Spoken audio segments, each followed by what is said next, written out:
And we are live, guys. It's another episode of Liam Picks Fights. Today, coming at you with something a little bit different. I'm going to be doing a fight day live stream, and the purpose being I want to be able to take some questions from you guys. I want people that are watching that support the channel to have an opportunity to ask me when I have the most information, the most data behind my opinions, when I have the most solidified opinion about these fights. So that's why I'm here. Going to try something a little bit different today. Already stopped by my man John Kelly's show, giving away my best bet for the week. So wanted to come on here and do a little bit of the same on my own channel and give you guys that opportunity to ask questions. But I also want to show a little bit of the work behind what goes into my picks and kind of how I formulate my opinions. So without further ado, I wanted to get started by just showing you guys. I'm going to remove myself actually.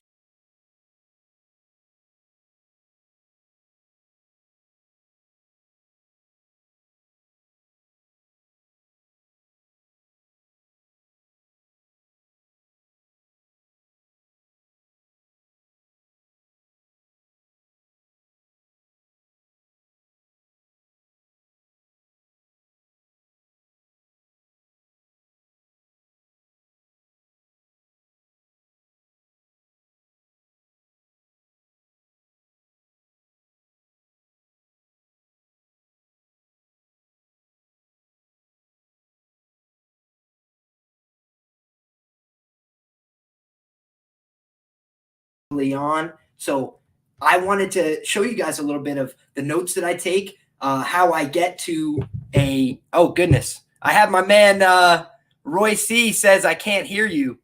Hold on 1 second, guys. Can you hear me now when I'm discussing the stuff that's on screen, gentlemen?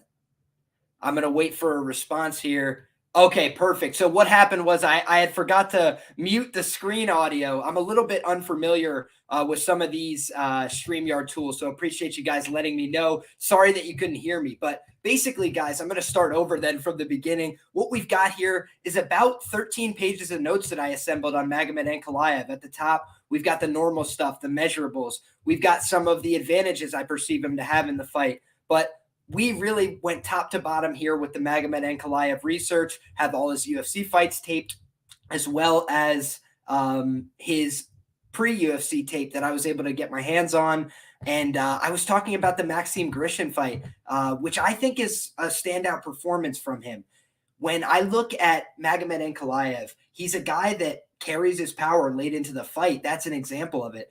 I want to say it was his 5th or 6th pro fight, where he was taking on this challenge in Maxime Grishin. He's had 50 pro fights, guys. He's only been finished by strikes 3 times. One of those times is Magomed Ankalaev, and it was in the 4th round of a title fight. So I do think that Magomed Ankalaev is a guy who's going to carry his power late. I think he's going to be dangerous throughout the 5 rounds. And so the best bet that I gave away on John Kelly's show today was Magomed Ankalaev inside the distance. This is a bet that I took pretty big myself. You know, I think that people are overreacting to Thiago Santos surviving the fight with Johnny Walker. I think that Magomed Ankalaev is a comfortable striker first and foremost. And when you look at the guy on the feet, he operates out of the southpaw stance. He's going to move around in clever ways, and he's pretty hard to read. So when you look here, we see that there's a lot of examples of it. The Ion Cutelaba fight, the second one, result: Magomed Ankalaev defeats Ion Cutelaba via KO1, right hook, left straight to vicious ground and pound. And I wanted to bring that up, guys. The ground and pound is a big part of the story here. When he drops guys, he's not like a lot of fighters that follow up, with a little bit of pitter-patter shots. He tends to aim, fire, and hit people with shots that knock them clean out. We've also seen there's been guys tapping the strikes. Magomed Ankalaev hits really hard. He's a vicious guy. He doesn't always take the sub when guys give their back. I've been, betting a little bit on Magomed Ankalaev by sub because I think he's an excellent grappler when he chooses to take the fight to that position. And we've seen that when he faces resistance from guys, when he's trying to get in on his takedown attempts, sometimes he'll just let him go because he's comfortable on the feet. He's a dangerous striker, so he's not, out of comfort in any position. However, when he gets on top of these guys, it's a bad scene for them. He's normally able to pass the guard. He's normally able to work body, head, open up with elbows from both sides. The guy is a dangerous ground and pound threat. And so when I look at this fight, I see Thiago Santos as a guy who's made some improvements in the wrestling and grappling over time, but he's at 205 pounds now. He used to fight at 170 pounds. This is a guy who was doing his most dynamic work at the 185-pound class. He's 4-3 at 205 pounds. And granted, you look at the losses, John Jones, no shame in that. Alexander Rakic, guy who's in the top 5. Glover Teixeira, current champion in the division. What do you say that's negative about that? It'd be hard to really pick that apart. But then you look at the wins and you're like, man, so he gets the Alexander Rakic was a close and competitive fight. I know a lot of people thought that he might have won that. I thought it was a pretty clean win on the Rakic side. The Johnny Walker fight, my goodness. I mean, if you're a fight fan, I think you agree with me. It was just not a very good fight. They both ended up standing, doing a lot more watching than throwing. And I thought Johnny Walker gave that fight away. It was a 5th round that was well within reach. And instead, he goes out there, he feints his way to a unanimous decision loss. And I thought that there was a lot of mistakes that we saw in that fight, and just a slowness, a lack of dynamism. We see Jamal Hill go out there and touch Johnny Walker with one big punch, and he fells the man like a tree. But we see Thiago Santos hit him with a couple clean shots on the chin and just seems to lack some of that explosivity that characterized his middleweight run through the division. So my man Tony Garcia in the comments says, picks you feel super confident in. Magomed Ankalaev, I know he's the biggest favorite on the card. He is far and away my most confident pick on the card. I believe this is a matchup that is set up for him to win. And I think that barring a knockout on the other side for Thiago Santos, Magomed Ankalaev should roll in this spot. I think that he's the younger guy. I think he's the fresher guy. I think his durability and his recoverability is more reliable. I think that he's more likely to be the one on top in grappling exchanges.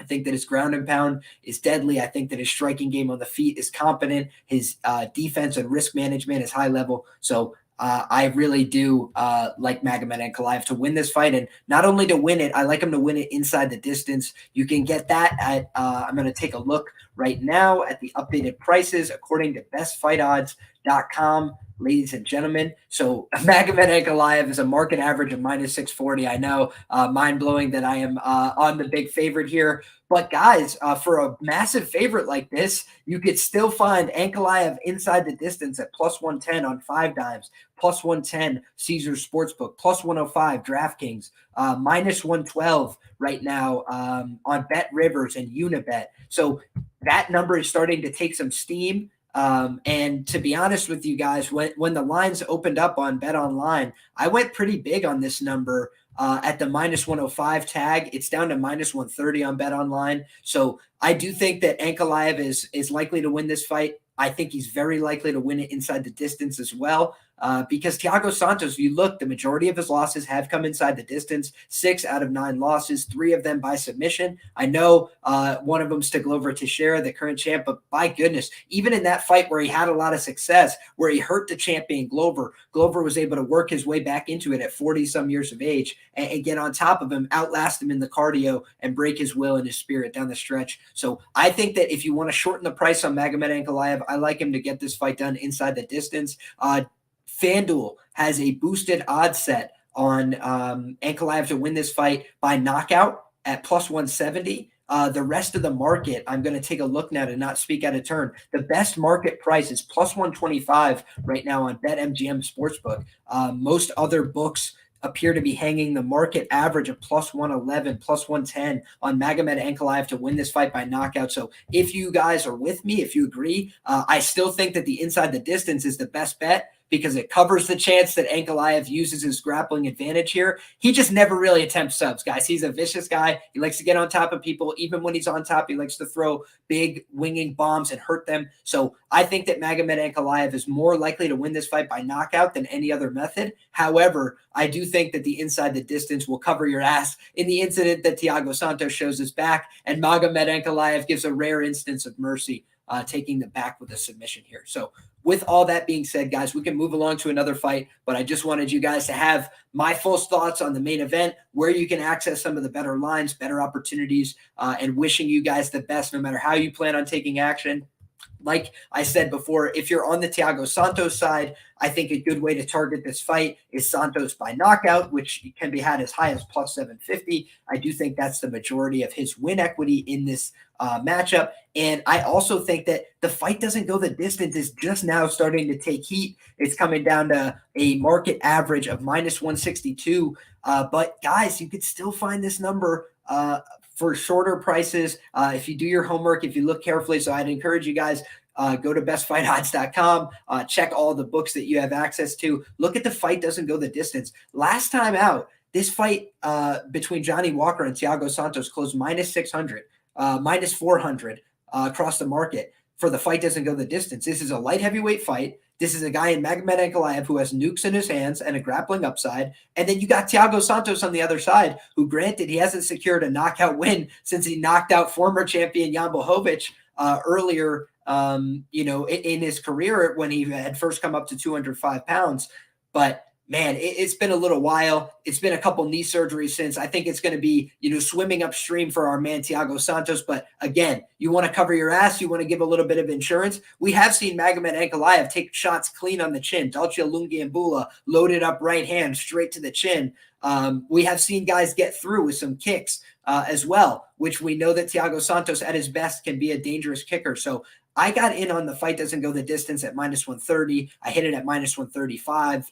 I've parlayed it up with a couple things. So I feel good about Ankalaev. I feel good about Ankalaev inside the distance. I feel good about fight doesn't go in this spot. I think it's short for a light heavyweight main event. And I think both guys have a path to a finish. So give me a little bit of exposure on that look as well. So I'm going to look now in the chat, see what everybody has to say. I appreciate you guys rocking with me on fight day. I know that we've got just a little bit of time before these fights get rolling. So wanted to make sure that I get you guys involved in the show as well. My man Tony says, love it. Want to parlay him inside the distance with Yadong, McKinney, and Roberson. Interesting. So Dog in McKinney that he's looking to parlay up.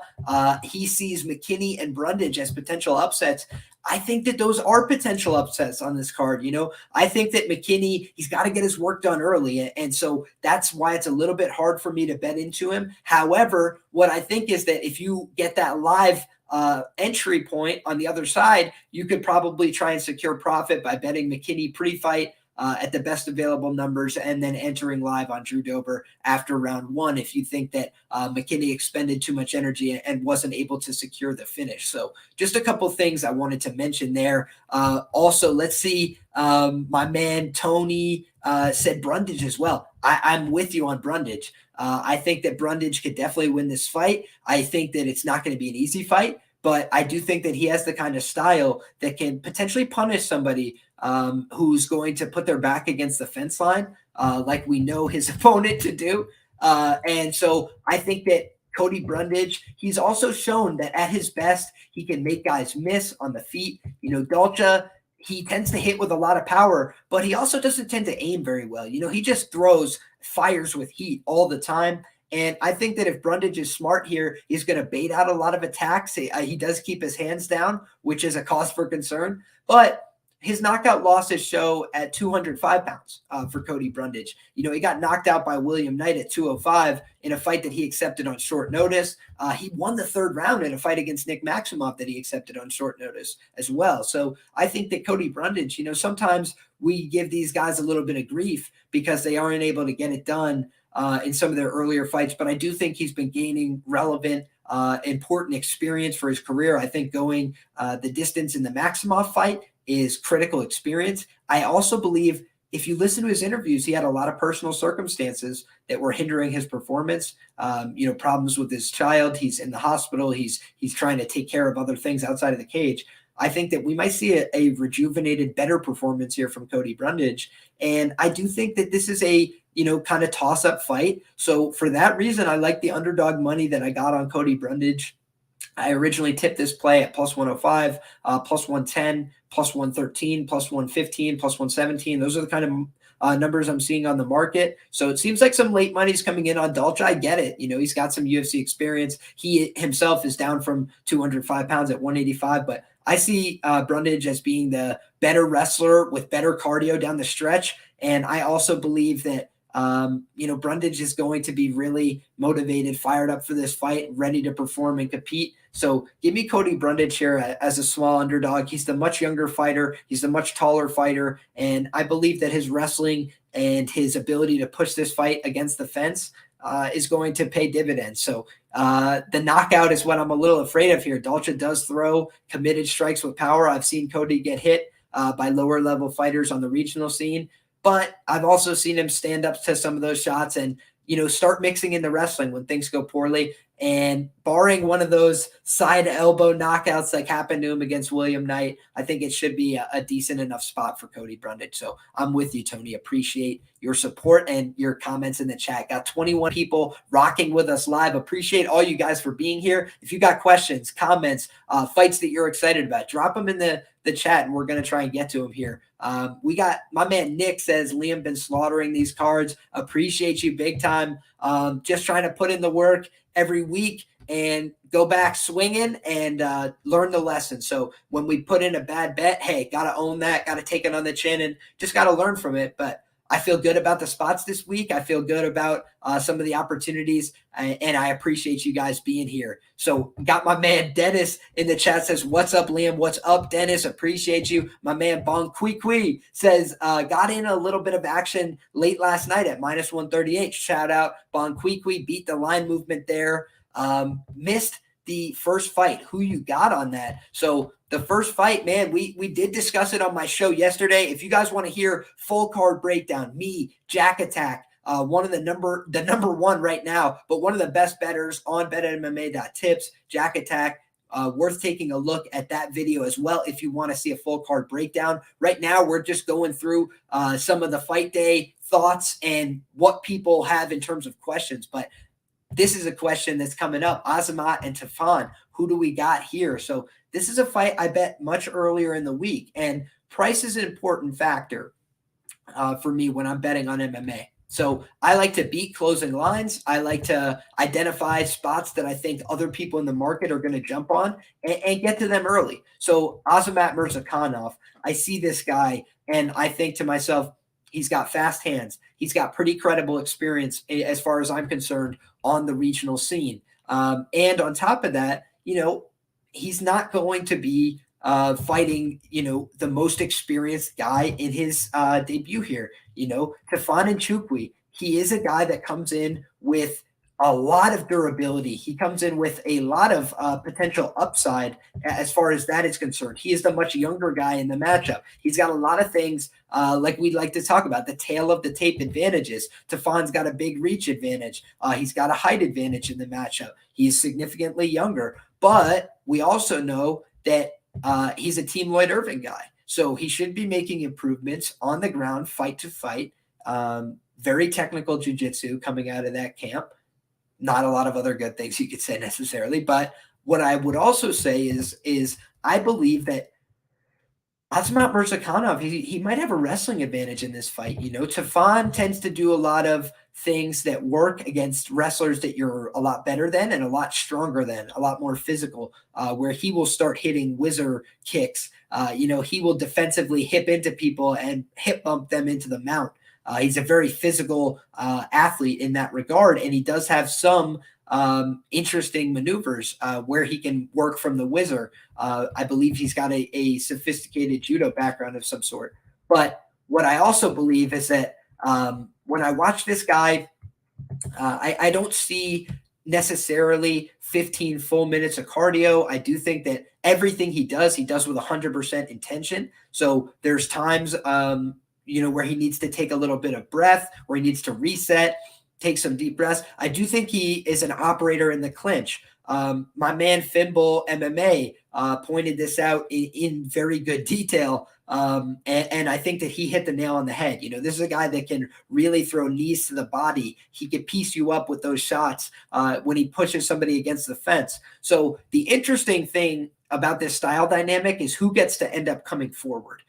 If Azamat Murzakanov is operating his game, he's going to have, his opponent worried about the left hand. He's going to have some hooks that he can introduce from the right hand as well. He's going to mix in some shots to the body. And ultimately, I expect him to try and level change for takedowns if he's having trouble on the feet. Or if we see Tafon pushing forward relentlessly and setting his feet, as he often does, to throw committed heavy shots, I think that that's going to give opportunities for a good timing reactive double threat like Murzakanov to get takedowns. And we've also seen that Murzakanov can switch off to a single leg when necessary and get his game going from there as well. He was able to take down Gudo Inocencio, who at the time weighed 250 pounds for that fight, and he weighed 220 pounds. So I do think Murzakanov is an operator with skills in all positions, but I bet him at minus 143. Now he's out to a market average, according to best fight odds,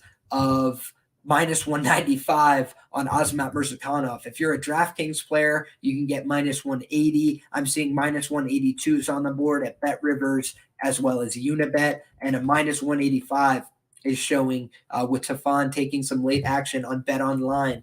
But yeah, if you're on the Tafon side here, guys, you can get as high as plus 180 on 5 Dime Sportsbook, plus 175s on Bet365 and Betway. So some good options out there if you're on the Tafon side. I don't think those are bad hits at those numbers, to be honest with you. What I think is interesting, though, is just that Murzakanov really does have fight-altering power. Andre Muniz is a prospect I'm pretty high on. Granted, striking is not the best part of his arsenal, but he got quickly iced in a matchup with Murzakanov on the regional scene, and that's something that stood out to me about Murzakanov's record. Also, the UFC has been interested in Murzakanov for a long time, so he's not like a typical UFC Dana White Contender Series guy who maybe just had a couple highlight wins and the UFC started looking at him. He really had been, basically signed to the organization, like ready to go. And he got caught on the sauce. So they ended up revoking that contract. He goes back to the regionals, gets a couple more wins, comes to the Contender Series, and away we go. But this guy, yeah, he's been definitely on the sauce in the past. And that's not something that you want to endorse necessarily. But it is something that from a betting perspective, I'm going to consider. And I think that, it's very possible he could get back on it. So my man Azamat Murzakanov is going to be the pick for me in that fight. But I do think that Tafon has some potential upside late in the bout. And I do think that his clinch work could make the difference. If he's to win the fight, I think that he's going to have a lot of time controlling the fight against the fence and getting off with knees and potentially those elbows on the break, which he's pretty good at. So shout out my man Jack Attack in the comments as well. We killed it on the breakdowns yesterday. So like I said before, if you're looking for the full card breakdown, top to bottom, bottom to top, me and my man Jack Attack did that yesterday. So appreciate you guys for the support and appreciate all the people in the chat. Now we got 25 people rocking with us live, building a little army here. So if you guys can, drop a like on this video. If you want to, go ahead and share that link on Twitter, get more people in the chat. So I appreciate you guys for the support. Any other questions that you guys have, I'm going to try and address them before we get out of here. Probably going to stay on here till about 2:15, 2:20, something like that, and try and rifle through a couple of these matchups. So I know that somebody was asking about the Fletcher fight up here, so I want to make sure that I address that. My man Raw Torque says, Liam, talk me off AJ. I'm thinking he may pull off a sub. Word on the street is that his BJJ is on point as of late. Excuse me. Quick sip from the odds mug. My man Z's MMA. If you guys are not aware, I do have the link down in the bio below, but also you can find him on Twitter at Z's MMA, purveyor of the best mugs in combat sports. So shout out to Z. You'll always see the odds mugs featured on my channel. But man, when I start looking into that fight, I see AJ Fletcher is a significant dog, plus 205. And really what I started to see is that the guy is an unknown, okay? He doesn't have a lot of fight tape out there.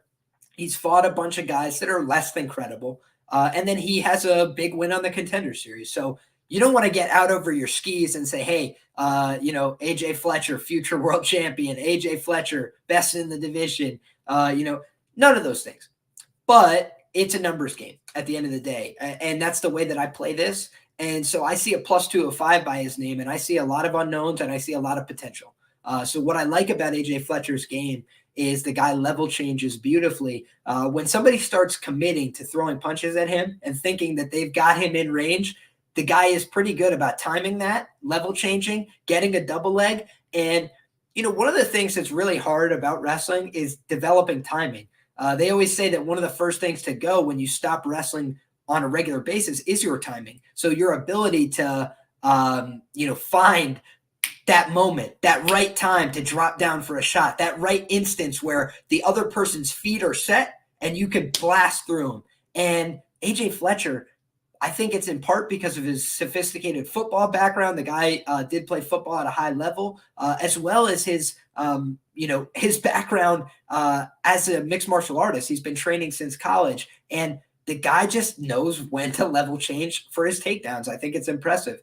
On top of that, the guy swings hammers on the feet. My man JSJ23 says, do you think he's undersized for 170? Yeah, I do, but undersized is a tricky thing, right? He's the king of short king nation. This guy is going to come out there and he's going to throw, his arms that aren't very long, very hard and committed towards your head. And I do agree. My man Semi played football at a high level, Marist Division I. But what I also see is that there's a jiu-jitsu disparity as far as I'm concerned that would favor AJ Fletcher in the matchup. AJ Fletcher is a Brazilian Jiu-Jitsu brown belt. And what does that mean exactly? Again, we haven't seen him compete at the highest levels against these guys. What I think it means is that I've seen him flow through positions in a sound and productive fashion, mixing in strikes as well as submission threats, which is a high-level game plan. And on top of that, I think that the guy is aggressive, relentless, gets after you from the first second from bell number one. So what I think is that the guy has a pretty decent fight IQ, like my man Raw Torque mentions. I think that the guy has good potential. I think that the guy is potentially undersized as well, but I'm going to buy into the potential at the plus 205 number because on the other side, Matt Semelsberger, with all due respect, has been fighting a very low level of competition thus far in the UFC. When he fought a higher level fighter, somebody that was able to throw back, wasn't afraid of him, was willing to come forward and swing bombs and try and hurt him, he was a little bit scared off by the pressure. He ended up coming on late in that fight, but he had a little bit of trouble dealing with Chaos Williams and the nerves that he was going to get hurt, finished, knocked out. We also haven't seen his grappling tested at the UFC level. He knocked out Martin Sano instantly. He knocked out Jason Witt instantly. Martin Sano never really should have been in the UFC at all. Jason Witt, I've backed the guy, but he really has a poor chin that you just can't ignore. And so moving forward, I can't bet on Jason Witt because he can't take a punch at all, period. So for me, I look at this kind of matchup and I say, Matt Semelsberger, a little bit more proven, a little bit bigger, a little bit more composed and confident on the feet should the fight get extended, much more dangerous straight shots. So yeah, I think that Semelsberger should be a favorite here. Maybe minus 125, minus 130. I just think that he could get stormed out the gates by this guy, AJ Fletcher, who's on from second one. I think he's going to come forward aggressively throwing bombs. And if Matt tries to set down on his feet and counter, I think he might get taken down. And I just think this guy Fletcher could put him under tremendous pressure and duress early. And we have seen Semelsberger struggle on the regional scene against people that were looking to get on top, that were looking to get after takedowns, that were looking to put him on his back. So got some people in the chat, 2 cents, says AJ doesn't have the same kind of KO threat as Chaos. Fair play. Not saying that he does, but also Chaos hasn't knocked out every UFC opponent, right? Michel Pereira, who's been knocked out on the regional scene before, but is shown to be fairly durable, was able to make it through that matchup as well, and even outpoint him there, despite the fact that I had money on Chaos, and I thought that Chaos won the fight. But yeah, everybody else seemed to hate on Chaos until he starts knocking out everybody. But yeah, I think Fletcher's got a decent chance here. I'm not saying he's a lock to win the fight. I do think he should be a slight underdog here, but I do think the market has shown a correction And I do think that works in my favor, right? You look right now, the market average is down to plus 166 on AJ Fletcher. He actually opened plus 175 and got bet up instantly to a plus 210, got as high as plus 213 on the market average. So shouts to everybody that got a better number than plus 205. I think that was a great bet. I think plus 205 is a good bet. And I'm interested to see how this fight turns out. I think it should be a fun one. I think it is a fight that is, it's got violence written all over it. But I also think that, man, what happens if this fight goes to full 15 minutes? I think it could be a fight where we get a lay and pray type outcome from AJ Fletcher. If he's able to get his takedown game going, he might be able to ride out some minutes on top. So I think that this should be a fun one. This should be a great fight, and I'm excited and looking forward to it. With that being said, guys, what is another fight that you guys would like to discuss? What is a question that you guys have before we get off the air here? We've still got 30 people rocking with us live in the chat. Appreciate each and every one of you guys. If you're not already subscribed to the channel, we have great breakdowns every week talking about these UFC fights. We're going to continue adding more video content on a weekly basis. We just hit that 1,000 subscriber mark. That was a huge goal for me, and that's going to open up a lot more doors for me to produce more content as well. So appreciate you guys for your support, and I'm really hoping that we're going to see some fun violence, some fun action on this card. I think we've got a lot of great matchups that give us good potential to do that. And another fight that I'm looking at as a violent masterpiece is, Khalil Rountree, Karl Roberson. Man, both guys that are really hard to back, really hard to bet on. But I do think that it should be a fun one because I think that it's very likely that somebody could go out there and get smoked. We've seen both these guys show up in prime condition. We've seen both these guys show up not looking like themselves, underperforming your expectations. But most of the time when Karl Roberson loses, it tends to be based on a grappling-based performance. The difficulty here is projecting how he's going to perform up at 205 pounds, where he has a lot of experience at the 185-pound class in the UFC. Whereas Khalil Rountree, he does have a bunch of poor performances that give you some pause, but you also say, man, at least he has been at 205. And at least in his last fight, he looked probably the best that he ever has in the UFC. But granted, he's been at a different level of opposition. Modestas Bukauskas, a guy who seems like a very nice guy, going to be back in Cage Warriors, getting some experience under his belt, trying to work his way back to the big show. But right now, he's not really a factor at the light heavyweight division at the UFC level quite yet. So for that reason, you have to question a little bit how relevant a win is that for Khalil, because you have seen Karl Roberson competing with a lot of really good guys, and he was proactively grappling in that Brendan Allen fight. Whether that's a fight IQ mistake or not, I do think that might bode well for him here.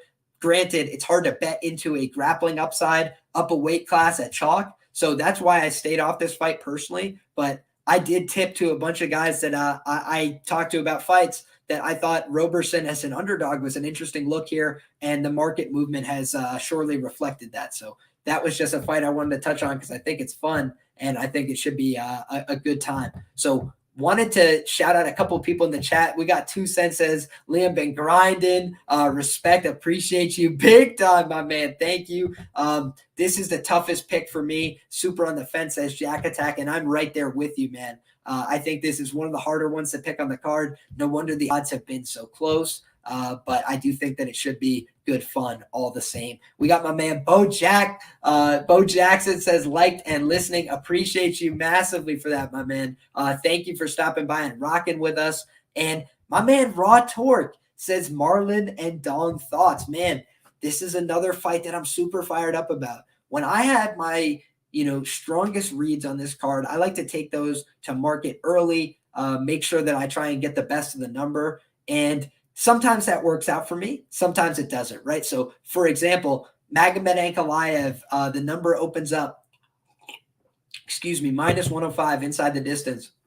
First book that I have access to. And I hit it pretty big. I think that I might have moved it from minus 105 to minus 110, put a decent bet behind that. And what irked me is that then I see it opens up on the market at plus 120, plus 125, plus 130 at other places, and I was just sick. Because sometimes that's what happens when you try and rush to market. you can get a better opportunity later in the week on a less sharp book. But also, I just have a larger percentage of my bankroll tied up in those books at this point. So for that reason, I got involved early, right?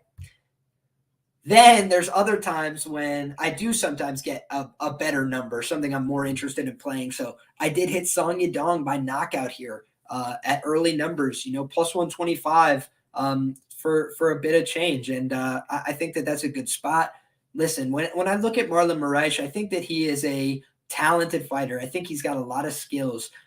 But I also think that you see consistent degrading in performance, right? And really, I think that the source is the loss to Henry Cejudo.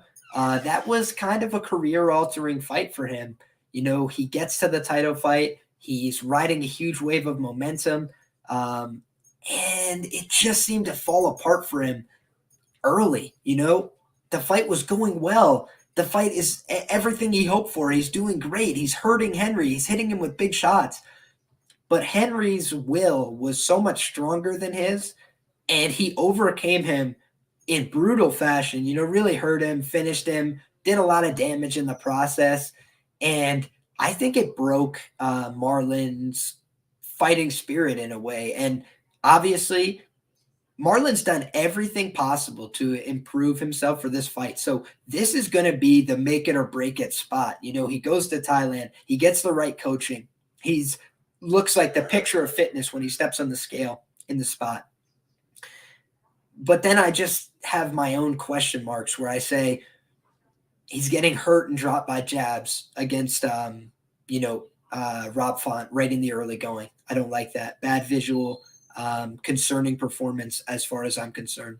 We see in the fight against Corey Sandhagen, I thought that was an ego move. He takes a fight so quickly, like 2-month turnaround, and rushes back in there. No respect for Corey, gets his orbital broken and gets spinning head kicked. And I think that he's absorbed so much damage in such a short period of time that it's going to be very difficult for him to get back on track. And I think, again, he made the right moves. He tried to do the right things. But the UFC doesn't give you any layups. I'm just going to close the door here briefly. Give me 1 second.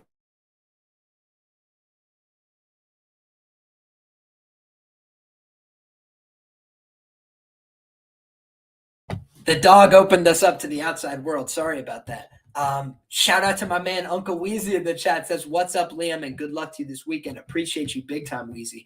So basically, guys, back to where we were. I think that Song Yadong, he's a terrible style matchup for somebody like Marlon Moraes. And the reason being is multifaceted. Number one, he's a very physical, strong bantamweight. So if I see that Marlon is trying to push a grappling heavy game plan, people don't understand. Marlon is a good grappler. He's got excellent takedowns. He was able to quickly take down Rob Font, advance to the side control position. However, when he decides to use that game plan, it tends to spend his cardio very quickly. And to wrestle somebody like Song Yadong, it doesn't matter how good he is at wrestling. It matters how good he is at physically holding up over the course of 15 minutes. And I think that he will be able to hold up over the course of 15 minutes better than Marlon if Marlon tries to push that grappling heavy game plan. So then the question is, okay, what does Marlon need to do to win the fight? And as far as I'm concerned, Marlon's best chance to win this fight is to sting Song Yadong in the early going and hop on a sub and try and club and sub him. Because Marlon's got a nasty guillotine, frankly. Like Rafael Assunção, the guy is very high level. The guy has real, world-class skills in the grappling. No dice. He got hurt. He got a little bit stung there, and Marlon was able to put the choke to him and really get him out of there. So this is the kind of guy where Marlon, he's got that big high roll finishing upside. He does. But I think it's so much harder to pull off against a guy who's got a brick for a head like Song Yadong. I think the last time he got knocked out, he was like 19 or 20, very early in his career. It was like 5 years ago. So now I've seen him take shots in the UFC that are hellacious. I've seen him take clean shots on the chin and move forward, no problem. I think his defense has improved over time. I think his timing on the counter is excellent. I think that the guy has very good power in his hands, both of them. And when you look, a lot of people rate Jonathan Martinez as a finisher. They rate him as, a guy who can get you out of there with the knockout. He was getting dropped by Alex Perez last time out, and Alex Perez got absolutely lasered by Song Yadong in the early going with brutal shots. We've seen Julio Arce go back and forth with a bunch of guys that hit pretty heavy, and Song Yadong put him in the box, man, and really opened my eyes to what his potential is. So I think that this is a guy who's dangerous. I think this is a guy who is going to have a lot of upside in this fight. And a lot of people are on, Marlon, Song Yadong to get this fight done in the second and third round. I think that's very possible. I think that is a path for him to win the fight. I think it's very possible he comes out here and ices Marlon early. Marlon's chin has not looked the same to me. I think Song is going to be able to jump on him.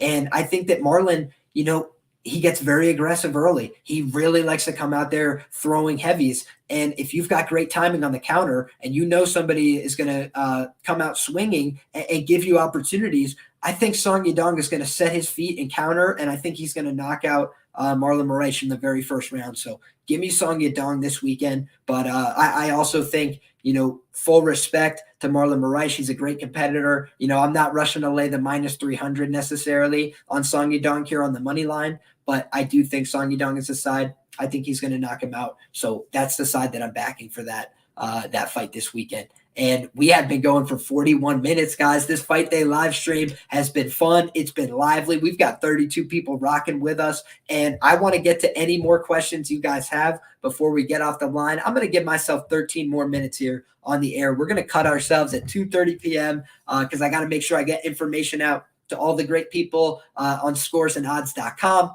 But with that being said, guys, also go ahead and read my full preview if you want for the main event at scoresandodds.com.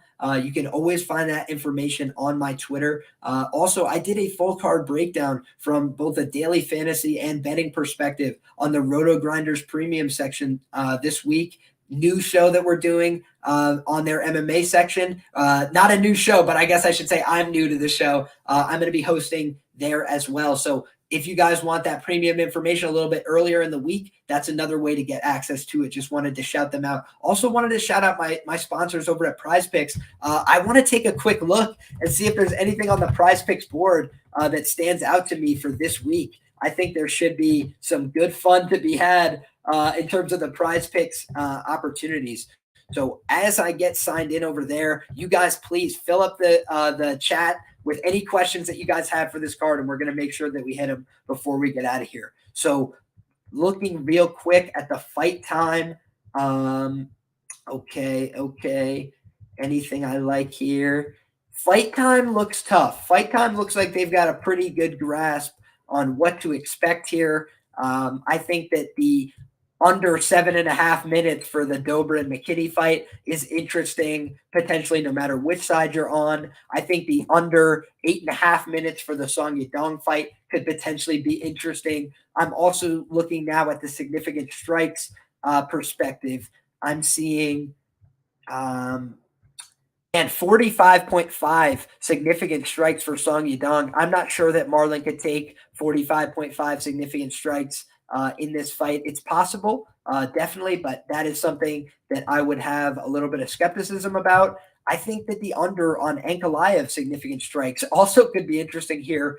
When that guy hits people, he tends to hurt them really bad. He also doesn't throw at a tremendous volume. He tends to pick his spots and then land heavy. So I do think that that is potentially interesting. Now let's take a quick look at the takedown market. You can get the takedown market. Wow, Karl Roberson, one takedown. I think over one takedown for Karl Roberson might be interesting. It really just depends if he goes out there and tries to pursue takedowns. Not sure that he could get them on somebody as big as Khalil, but I think that it's very possible. And Khalil's never really shown himself to be the most competent counter wrestler or anti-grappling threat. Additionally, you can get Azamat Murzakanov over 1.5 takedowns on PrizePicks.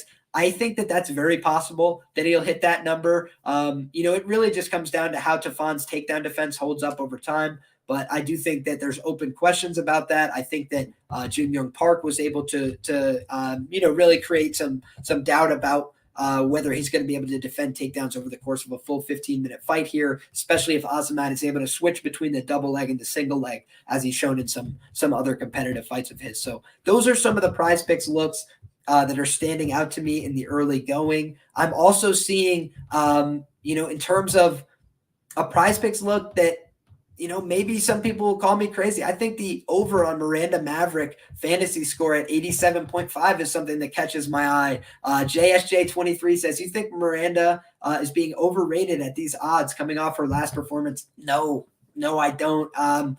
Truthfully, I believe that Miranda Maverick is a dangerous fighter here.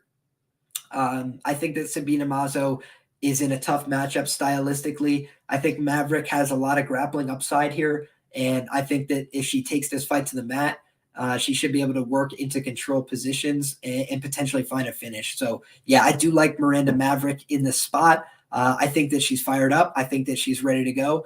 I think that she's fought a bunch of higher-level grapplers in the division, and that's tough. That's tough for her because that's where she was able to exert herself over women on the regional scene. When you go back and look at a lot of her finishes, she's able to get on top of girls and put them in a world of trouble. Then she hurts Liana Jojua and busts up her face on the feet.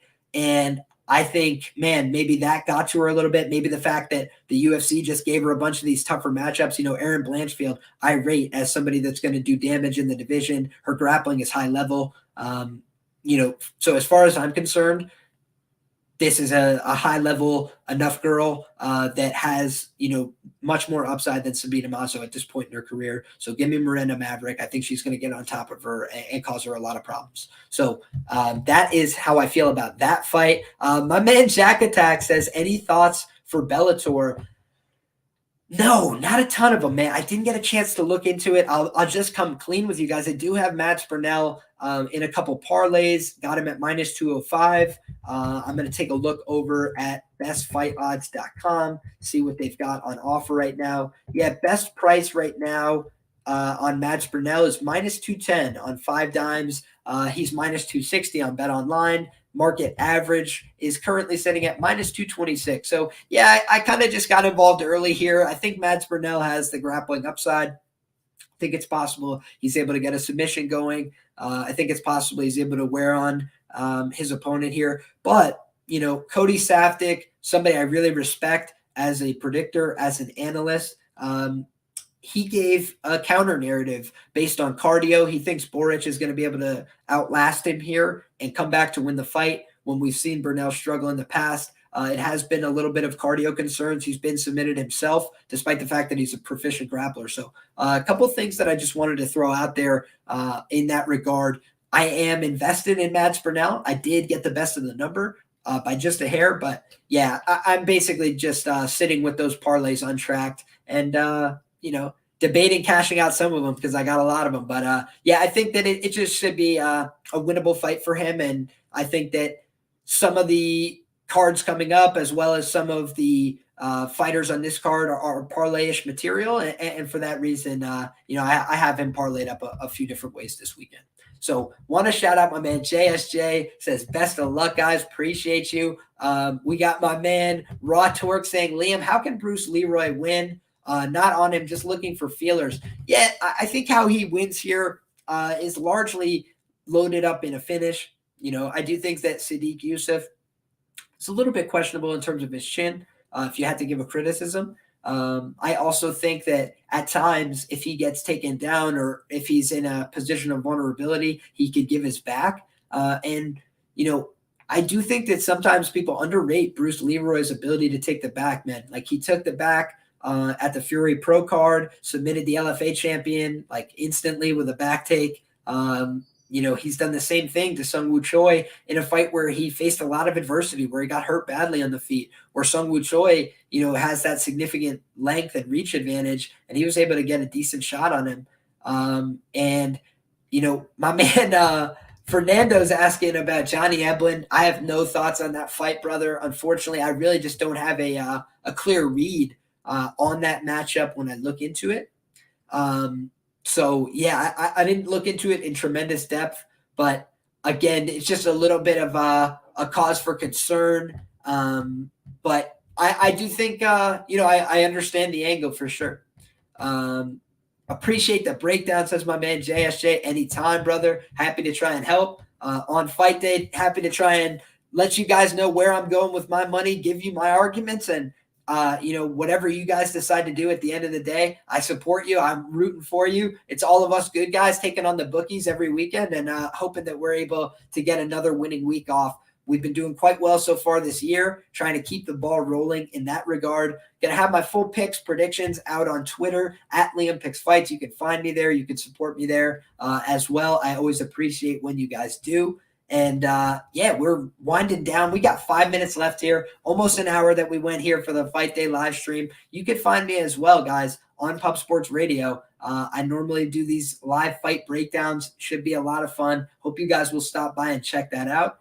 And got a lot of big things coming to the channel in the near future. So if you guys are interested in my notes, those are going to become available very soon as well. So trying to gauge interest and see the best way of presenting that kind of information to people. So if you guys have any thoughts, suggestions, you can always hit me in the DMs on Twitter. I try to be as reactive and responsive as I can be. So always, guys, you can comment on these videos and I will get back to you there as well. So if you have thoughts, comments, corrections, concerns, you could drop them in the video description and the comment section below. Appreciate that big time. We got my man Raw Torque says Liam's beard game is on point. It's getting out of hand, I think, but hey, still rocking with it for now. Got the Kabir look going. But appreciate my man Raw Torque's support. Got my man Tristan saying Liamander. Absolutely. Don't know exactly what that means, but I appreciate the support just the same. And that is going to bring us towards a close. We got my man Gower saying you need a neon logo like Locke. Hey, one day, one step at a time, my brother. Let's hit one of these long shot parlays. I'll get a whole new studio. I'll get a whole new place behind it. And we'll keep doing the decorating. But appreciate you big time. Congrats on 1K subs.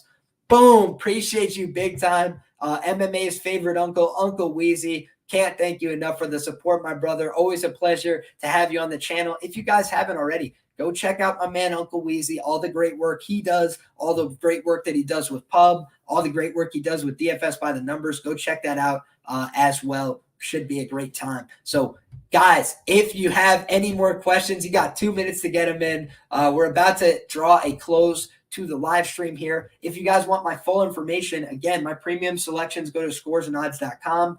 They get posted there every week. I post my stuff earlier in the week on BetMMA.Tips. You guys can find my work over there, BetMMA.Tips/LiamHeslin, at LiamPicksFights everywhere. All my information is linked up there. Guys, if you can, if you know anybody that would like this content, share this content with a friend. Tell somebody else to get subscribed. Share my stuff on social media. Like these videos. Those are the easiest, simplest ways that you can support what I'm doing. If you guys have never tried out PrizePicks, trying out PrizePicks is a very easy way to support the show. It's a fun, different way to play these games, looking at a little bit of prop projections. So if you guys have any questions on those fronts, you can always get at me on social media. I'm happy to try and help out as well. So last question from my man Jack Attack says, does McKinney finish Dober faster than Dariush did?